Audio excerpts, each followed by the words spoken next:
अस्सलामुअलैकुम, मैं हूं मरियम ज़ीशान। आप देख रहे हैं प्रोग्राम थिंक टैंक। मेरे साथ मौजूद हैं अयाज मीर साहब, सलमान गनी साहब, डॉक्टर हसन अस्करी साहब और रशीद साफ़ी साहब। नाज़रीन, खान साहब जब से उनकी हुकूमत गई है वो खामोश होकर नहीं बैठे। एक के बाद एक इंटरव्यू, कभी सोशल मीडिया इन्फ्लुएंसर से उनकी मुलाकात हो रही है, कभी सहाफ़ियों से मुलाकात कर रहे हैं। आज तक वो अपने साजिश के बयानिए पर कायम हैं और इलेक्शन के मुतालबे से भी पीछे हटने को तैयार नहीं हैं। आज मुल्क की एहतजाज करने जा रही है तहरीक इंसाफ और खान साहब ने आज अपना आइंदा का लाहे अमल भी देना है। अब उनकी सियासी हिकमत अमली क्या होगी, हम आज यही डिस्कस करेंगे, क्योंकि आज वो कह चुके हैं कि तैयारी कर लें, 10 जुलाई से पहले कॉल दे सकता हूँ। तो अया साहब, क्या ये एक प्रेशर टैक्टिक है या खान साहब वाकई किसी कॉल के या एहतजाज के मूड में नज़र आ रहे हैं आपको? आप दुरुस्त कह रही हैं। पेट्रोल को भूल जाएं, खुर्दनी तेल को भूल जाएं, जो आगें लगाई हुई हैं भूल जाएं। इमरान खान ये कर रहे हैं, इमरान खान ने ये इंटरव्यू दिया और इसकी 40% महंगाई होती तो यहाँ पे जो हाथ हिल रहे होते और जो अवाम का दुख आगे आता वो आता। अगले दिन वज़ीर ख़जाना और डिप्टी वज़ीर ख़जाना वो गौस पाशा साहिबा जो हैं अमेरिकन वज़ीर से मिले। ये गलत बात है कि उन्होंने पैर पकड़े उसके, उन्होंने सिर्फ हाथ जोड़े थे कि खुदारा हमें IMF की किस्त दिलवा दें। और ये बात सुने, अजीम कारनामा हुआ है पाकिस्तान में, उस पर आप नज़रें रखें। खान साहब के इंटरव्यूज़ हम बाद में कर लेंगे, वो पहले भी हमने सुने हुए हैं।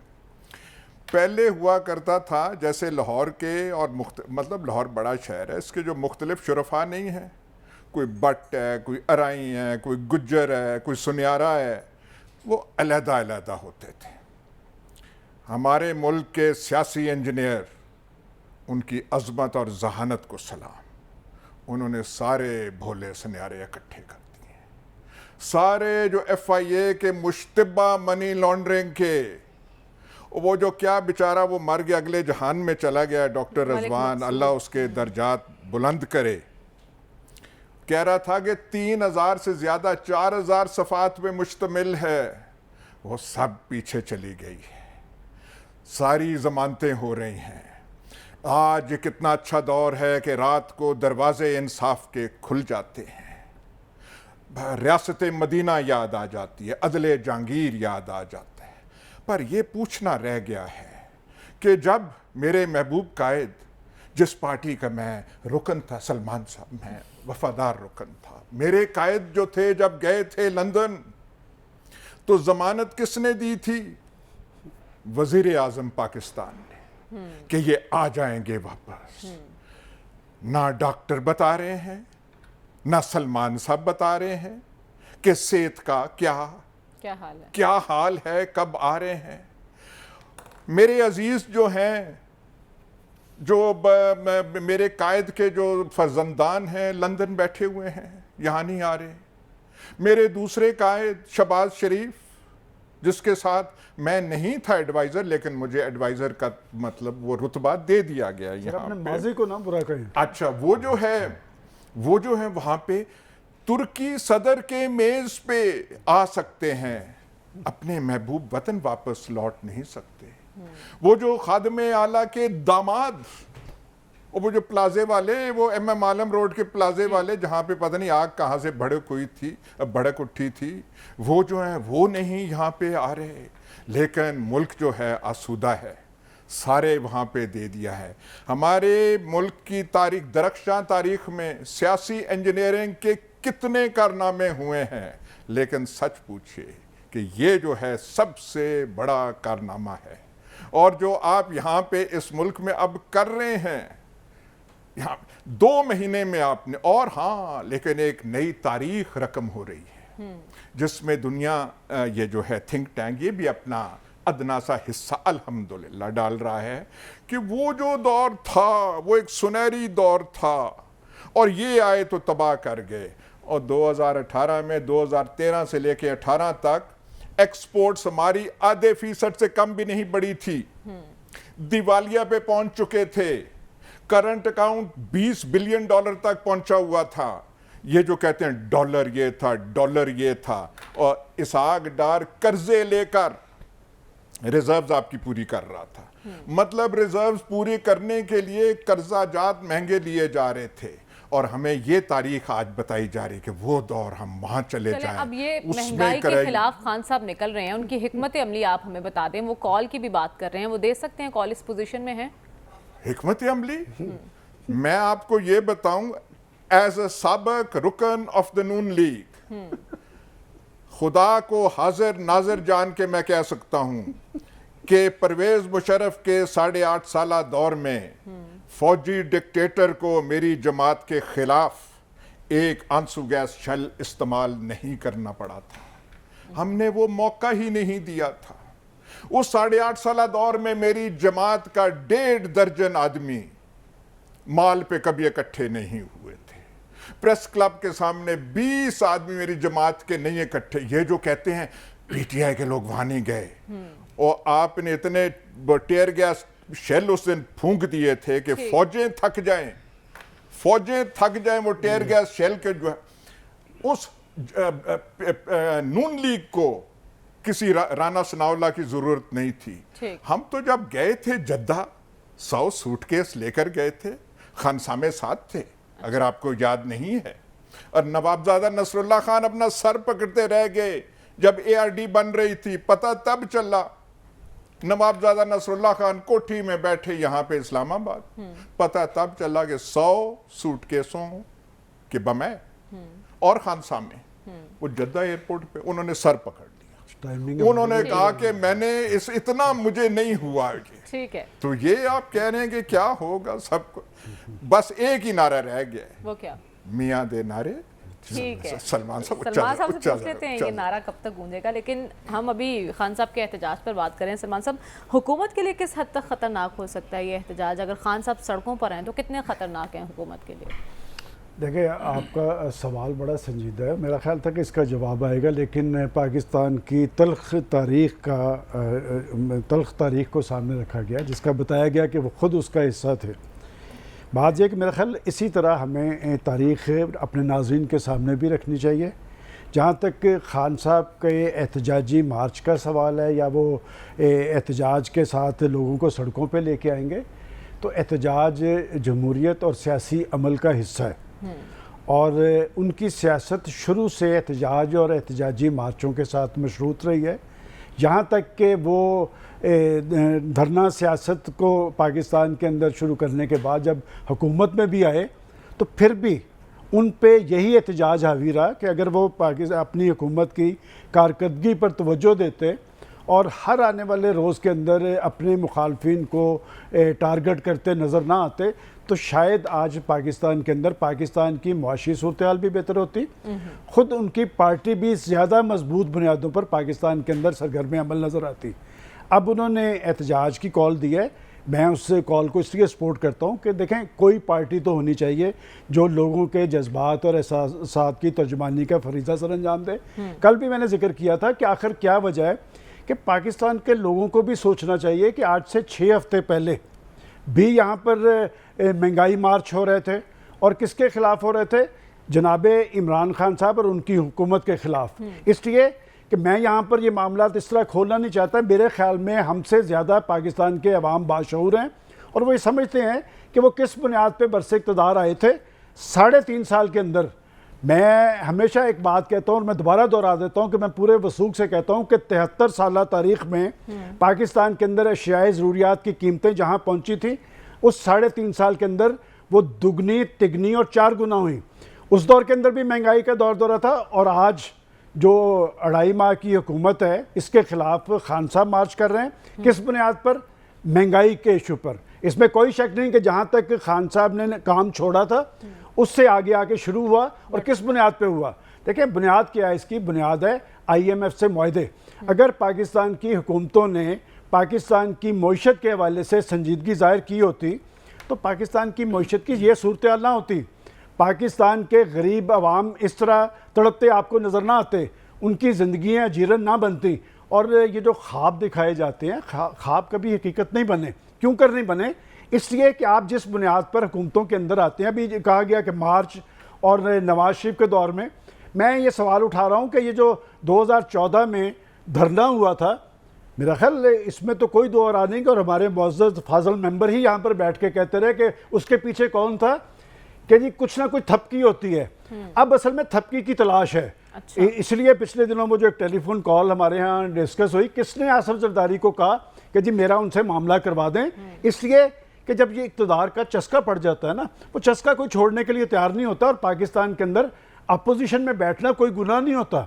अगर मुस्लिम लीग नून या आज का इत्तेहाद अपोजिशन में और एक साल गुजारा कर लेता तो 2 तिहाई अक्सरियत से वो जीत सकते थे। लेकिन हुकूमतों में आना बहुत ज़रूरी है, और हुकूमतों में आने के लिए लोग मरे जाते हैं। और मैं समझता हूँ कि आज अगर वो एहतजाजी मार्च कर रहे हैं, एक एहतजाजी मार्च का तजर्बा वो कुछ दिन पहले कर चुके हैं। और आपको याद होगा मैंने पहले से कहा था कि ये जो लॉन्ग मार्च होती है ये इंतहाई इक़दाम की सूरत में होता है। और मैं दोबारा नहीं दोहराना चाहता कि जिन इलाकों से लोग आने चाहिए थे वहाँ से नहीं आए, और दूर दूर से लोग वहाँ पर पहुँच गए, पख्तूनख्वा से लोग पहुँच गए। मेरा ख्याल जब तक आप ज़मीनी हक़ाइक़ का इदराक नहीं करेंगे उस वक़्त तक अब इक़्तिदार की मंजिल दूर नज़र आती है। लेकिन ये जो थपकी वाली बात है ये पाकिस्तान की बड़ी सियासी हकीकत है। अच्छा। जब आप थपकी की बुनियाद पे इक़्तिदार में आते हैं तो फिर आप अपने एजेंडे को आगे नहीं बढ़ा सकते। कि अगर आप वाक़तन अवाम की तायद और हमायत से आए होते, सीढ़ियाँ ना लगती, फट्टे ना लगाए जाते, महकमा ज़राअत सरगर्म ना होता और इंटरव्यूज़ करके ला के आपको उम्मीदवार ना दिए जाते, तो फिर ये सूरत हाल नहीं होनी थी कि जिस सूरत हाल से आप दो चार हुए आज तक आई हैं वो अवाम की तायद से आई हैं। देखिए बात यह कि यही तो पाकिस्तान का सबसे बड़ा अलमिया है कि बात यह कि जब आप इस्टेब्लिशमेंट के सहारे आते हैं तो मैंने तो पहले भी कहा था कि अपने हाथों से तराशे हुए पत्थर के सनम अपने बुतखानों में भगवान बने बैठे हैं। आजकल वो कहते हैं कि जी पहले न्यूट्रल, फिर न्यूट्रल जानवर, फिर न्यूट्रल को बुलाते नजर आ रहे हैं। इस तरह मामला नहीं चलेंगे। लेकिन बात यह है कि जब हम मुईशत की या महंगाई की बात करते हैं तो मरियम बात यह है कि जब तक पाकिस्तान की पॉलिटिकल पार्टीज खुद अवाम के साथ संजीदा नहीं होंगी, वो अपने उनके साथ रिश्ता बांध के इक़्तिदार में नहीं आएंगी और इस्टेब्लिशमेंट के सहारे नहीं लेंगी, उस वक्त तक ना पाकिस्तान के अवाम के मसाइल हल होंगे और ना पाकिस्तान का जो जमहूरी सिस्टम है वो मजबूत और मौसर बन सकेगा। ठीक है, तो डॉक्टर साहब आपको क्या लगता है खान साहब अपनी ताकत आजमा रहे हैं मुल्क गिर एहतजाज का ऐलान करके? पॉलिटिकल स्ट्रेटजी क्या नज़र आ रही है? कॉल की उन्होंने बात की है, कितने इम्कानात हैं वो कॉल दे सकते हैं और क्या उन्हें कॉल देनी चाहिए? देखिए उनकी स्ट्रेटजी वही है जो पहले भी अपोजिशन की स्ट्रेटजीज हुआ करती थी। कोई अनयूजुअल डेवलपमेंट नहीं हो रही पाकिस्तान के अंदर कि इमरान ने कॉल दे दी तो बस नई चीज़ आ गई।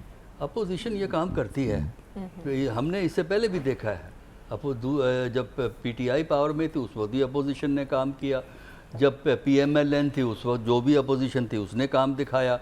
तो ये एक तरीक़ाकार है कि अपोजिशन पार्टीज़ जो हैं वो प्रेशर बिल्ड करती हैं। वो इसलिए भी प्रेशर बिल्ड किया जाता है कि अपने आप को मोमेंटम में रखें और जो गवर्नमेंट की जो वीकनेसेस होती हैं, जो ख़राबियाँ होती हैं, उनको हाईलाइट करें और लोगों को पॉलिटिकल मोबिलाइजेशन करें। तो ये कोई ऐसी अनयूजुअल बात नहीं है जिस पे इतनी परेशान बंदा हो।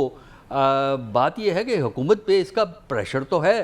देखिए लॉन्ग मार्च में इसमें बेसिक फ़र्क ये है कि लॉन्ग मार्च के हवाले से जिस तरह कोर्सिव अपरेटस ऑफ स्टेट को इस्तेमाल किया गया है, यानी वो 25 और 24, 25, 26 मई को जो रियासती अदारों को इस्तेमाल किया गया है, कोर्शन को इस्तेमाल किया गया है, आंसू गैस को इस्तेमाल किया गया है, वो मेथड यहाँ इस्तेमाल करना इतना आसान नहीं होगा।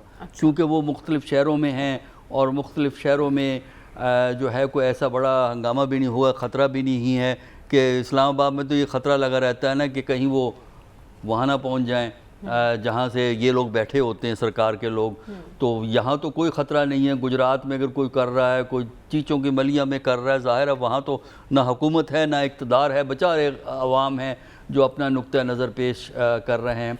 देखिए बुनियादी चीज़ ये है कि अगर पॉलिटिक्स में गवर्नमेंट और अपोजिशन कन्फ्रंटेशन को प्रमोट करें, अगर वो एक दूसरे को मैदान से खारिज करने के लिए गेम खेलें, अगर वो टॉलरेंस न शो करें, अगर वो अपनी ज़ुबान को बदलिहाजी से परहेज़ न करें, तो फिर इस किस्म की जो मूवमेंट्स होती हैं वो ज़्यादा नुकसानदेह साबित होती हैं। तो मेरा ख़्याल ये है कि थोड़ा सा मोहतात होना ज़रूरी है, हुकूमत को भी और अपोजिशन को भी, क्योंकि जो चीज़ हम देख रहे हैं, जिसका हमें ख़तरा नज़र आ रहा है कि हमारी पॉलिटिक्स के अंदर, पार्टियों के अंदर झगड़ों के इम्कानात बढ़ने के चांसेस ज़्यादा हैं, क्योंकि टेम्पो इतना ज़्यादा कन्फ्रंट्रेशनल कर दिया। यही वजह है कल लाहौर में एक वाक़या हुआ है कि अभी तो इलेक्शन में तकरीबन 27-28 दिन हैं, लेकिन इसके बावजूद ये बात हो गई है। तो मेरा ख़्याल ये है कि हुकूमत को भी सोचने की ज़रूरत है,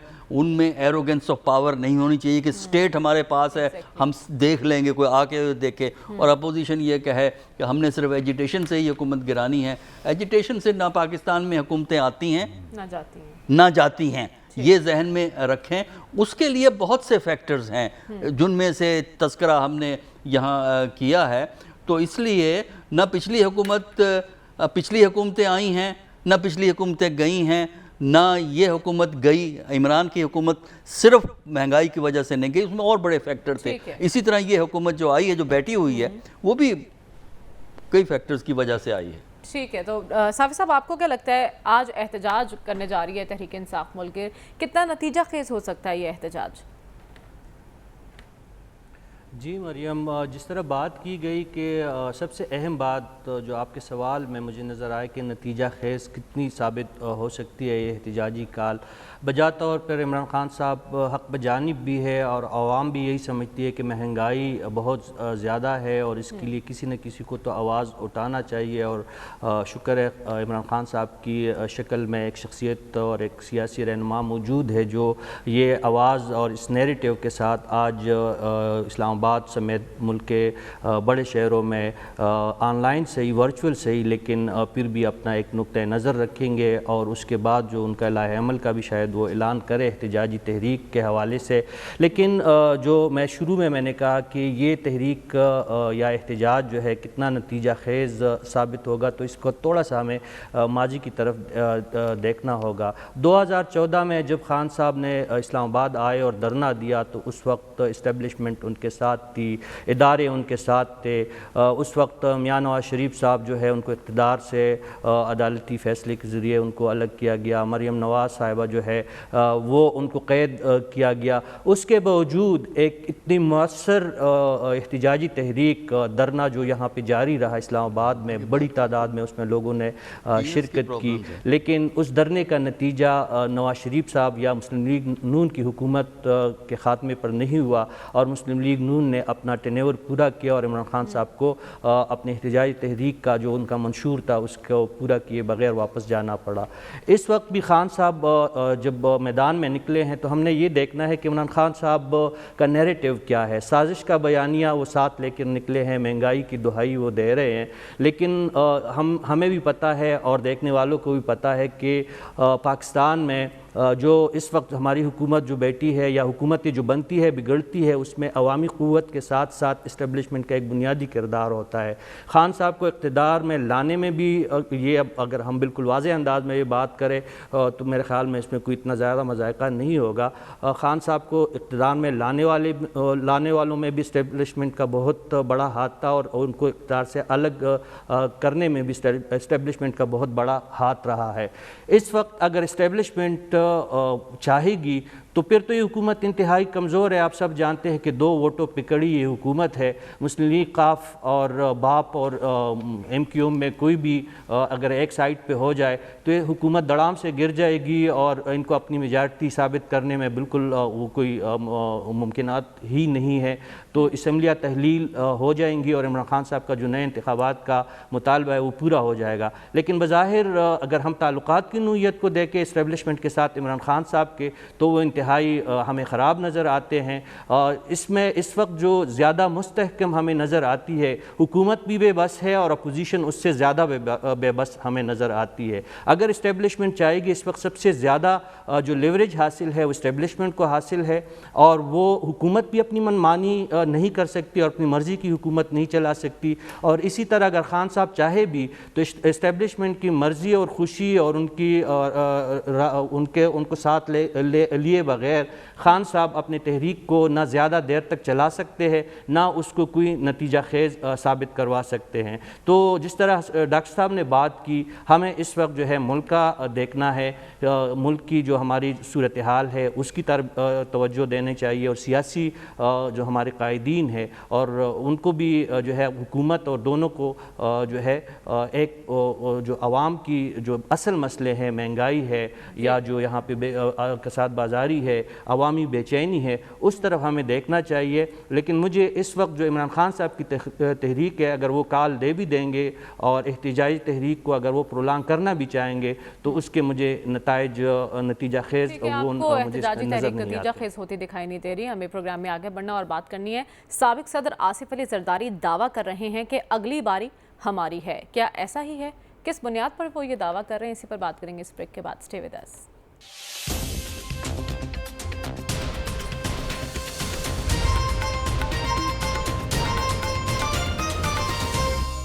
वेलकम बैक नाज़रीन। साबिक सदर आसिफ अली जरदारी ये दावा कर रहे हैं कि आइंदा हुकूमत पीपल्स पार्टी की होगी और उन्होंने ये भी कह दिया कि वो पूरा शेयर लेंगे। कहते हैं कि मौका मिला तो पाकिस्तान को 110 डिग्री तक बदल देंगे। तो अयाज साहब, क्या लगता है आपको, किस बुनियाद पर ये दावा कर रहे हैं? क्या वाकई ऐसा है अगली बारी जरदारी? खुदा का करना देखें आप, हमारे जो मेहरबान हैं उन्हें आप इंजीनियर कहें, मेहरबान कहें, आपकी मर्जी है।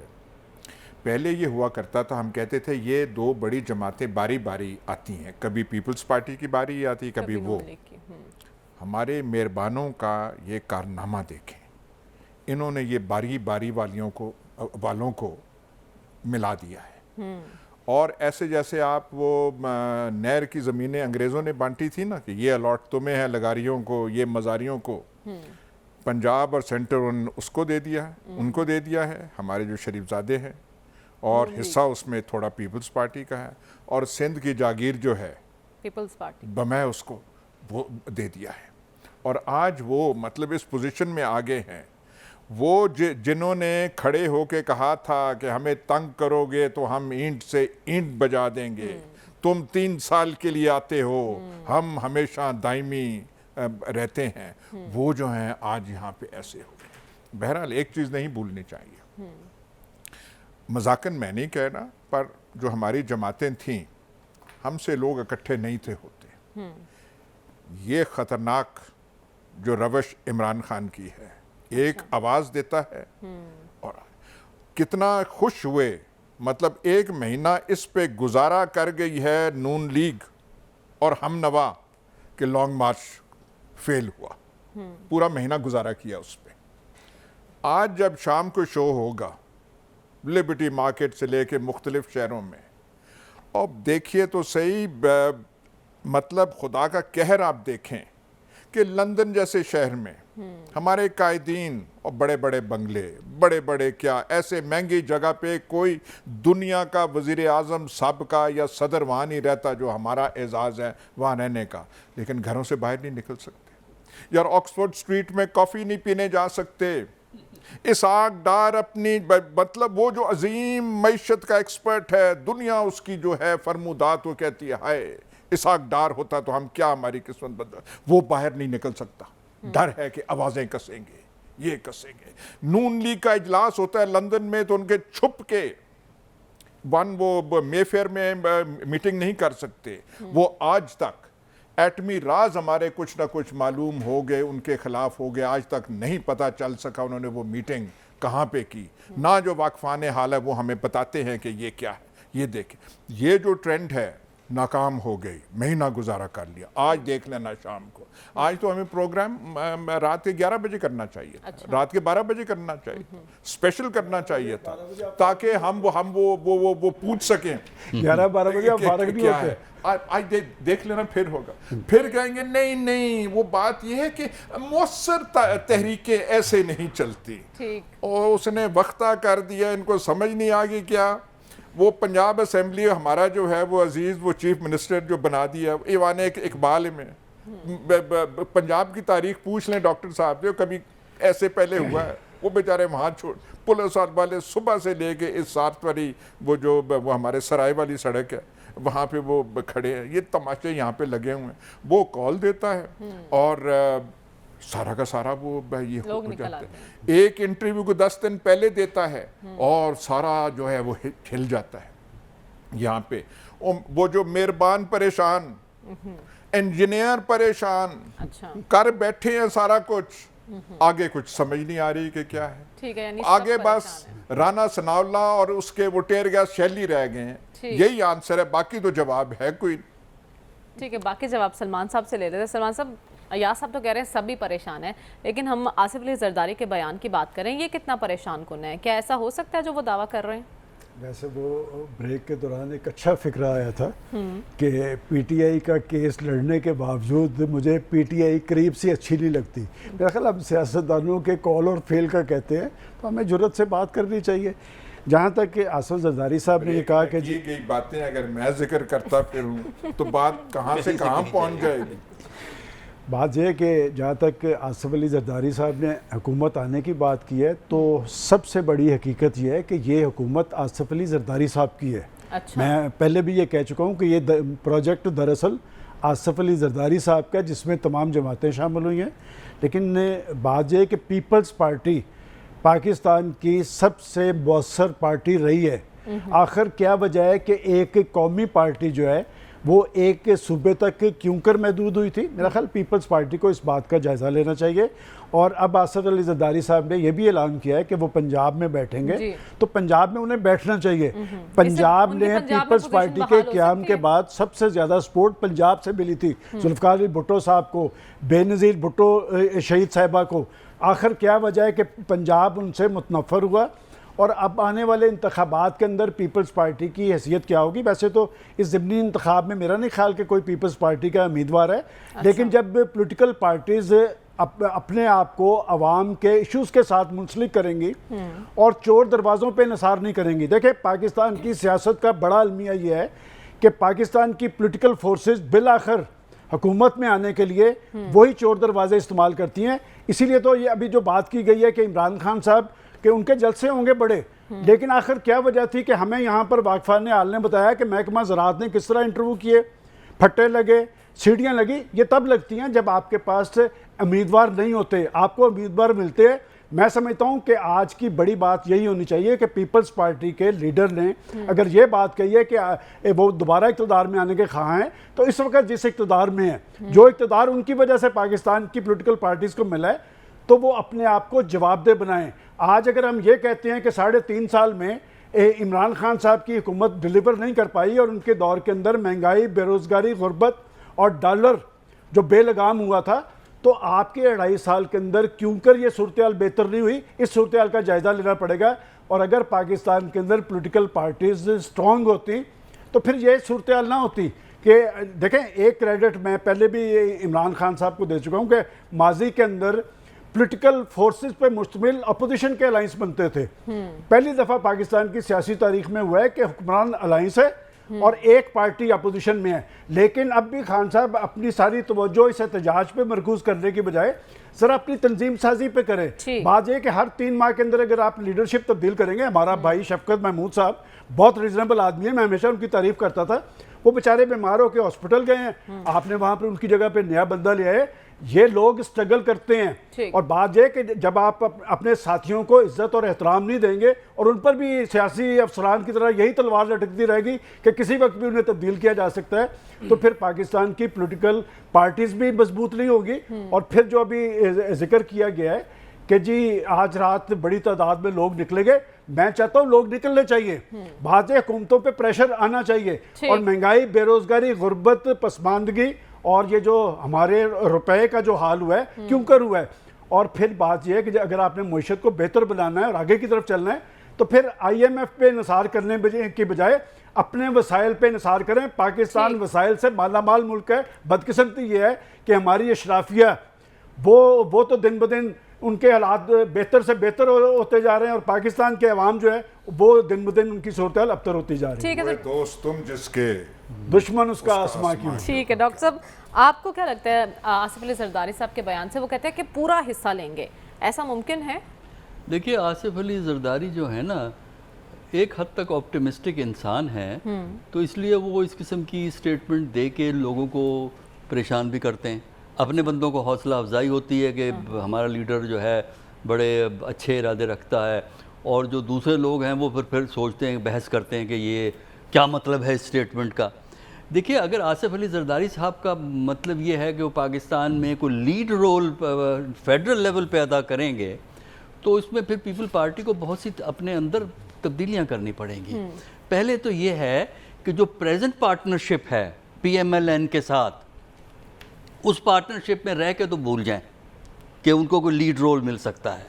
PMLN जिससे भी अलायंस करेगी एज ए दूसरी पार्टी उसकी जूनियर पार्टनर होगी। अच्छा, वो ठीक है, प्लानिंग में अगर उन्होंने हिस्सा लिया हो वो ठीक है अपनी जगह। इस वक्त भी जो गवर्नमेंट को जो डोमिनेट कर रही है वो PMLN कर रही है फॉर अंडरस्टैंडेबल रीज़न, इसलिए कि PMLN के मेंबर ज़्यादा हैं पार्लियामेंट में, PPP के मेंबर्स थोड़े हैं।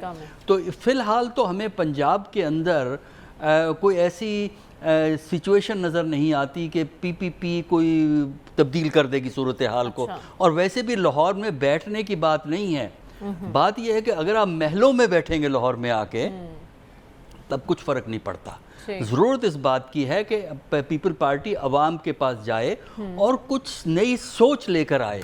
देखिए, पीपल पार्टी जब पंजाब में आई है, पंजाब के अंदर उसने 70 में जो परफॉर्म किया है, वो एक नई सोच लेकर आई थी, एक नई फिक्र लेके आई थी, एक नया रास्ता दिखाने की कोशिश कर रही थी।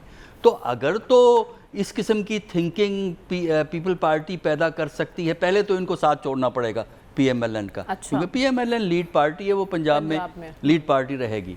अच्छा, दूसरा ये है कि इनको साथ छोड़ना पड़ेगा और फिर इंडिपेंडेंट रास्ता अपने आप को क्रिएट करना पड़ेगा। सिर्फ तनकीद पे कि इमरान पे तनकीद कर लो, कुछ अरसे के बाद PMLN पे भी तनकीद शुरू हो जाएगी, उससे बात नहीं बनेगी जब तक ये नहीं करते।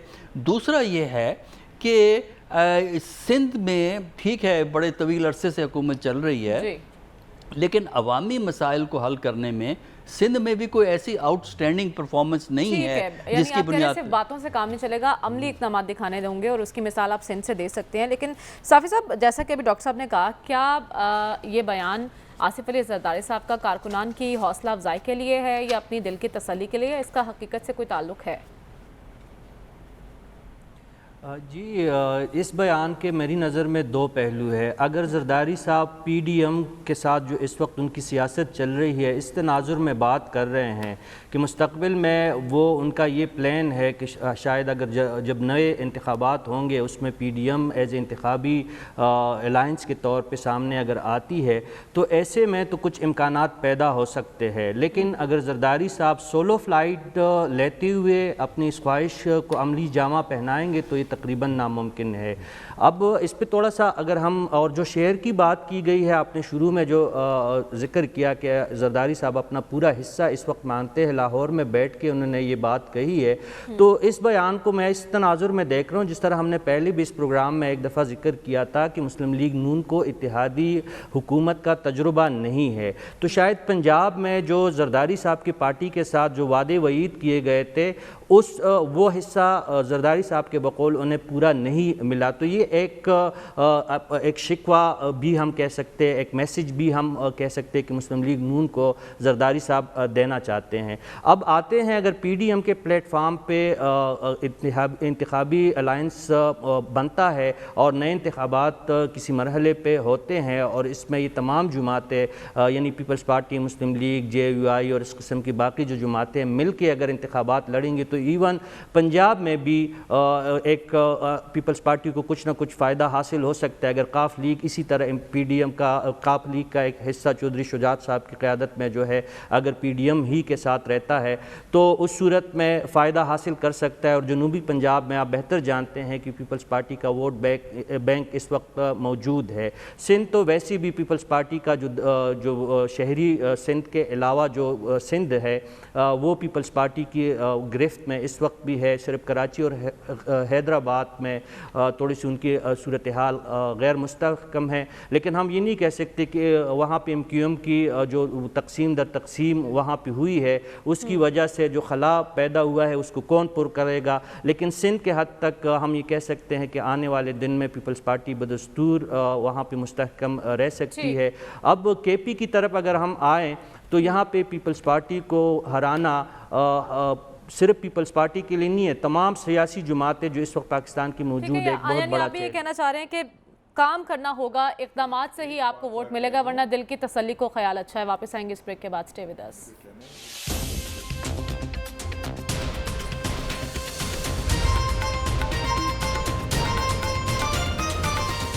आज के प्रोग्राम से इजाज़त दीजिए, आपसे इंशाल्लाह अगले हफ्ते मुलाकात होगी। अल्लाह हाफ़िज़।